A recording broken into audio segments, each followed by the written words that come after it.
ইসলামী আন্দোলন বাংলাদেশের আমির ও চরমোনাই পীর মুফতি সৈয়দ মোহাম্মদ রেজাউল করিম বলেছেন, বর্তমান অন্তর্বর্তীকালীন সরকার মানুষের ভোটে নির্বাচিত হয়ে সরকার গঠন করেনি, তারা কিন্তু গণঅভ্যুত্থানের ফসল।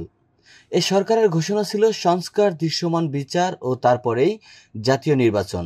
কিন্তু দুঃখের বিষয়, আজ যে নির্বাচনের তারিখ ঘোষণা করেছেন, এখন পর্যন্ত সেই লেভেল প্লেয়িং ফিল্ড তৈরি হয়নি। গতকাল বুধবার 20 আগস্ট বিকেলে ফেনী শহরের কেন্দ্রীয় শহীদ মিনার চত্বরে ইসলামী আন্দোলন বাংলাদেশের গণসমাবেশে প্রধান অতিথির বক্তব্যে তিনি এসব কথা বলেন। এ সময় তিনি আরও বলেন, এখনো সংস্কার ও দৃশ্যমান বিচার হয়নি।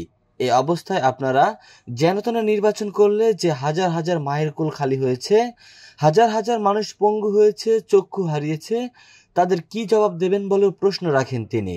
রেজাউল করিম বলেন, সুজনের জরিপ অনুযায়ী ৭১% মানুষ পিআর পদ্ধতিতে নির্বাচন চেয়েছেন। প্রতিটি ভোটারের সেখানেই মূল্যায়ন হয়। পিআর পদ্ধতিতে এককভাবে ফ্যাসিস্ট চরিত্রের সরকার প্রতিষ্ঠিত হওয়ার সুযোগ নেই।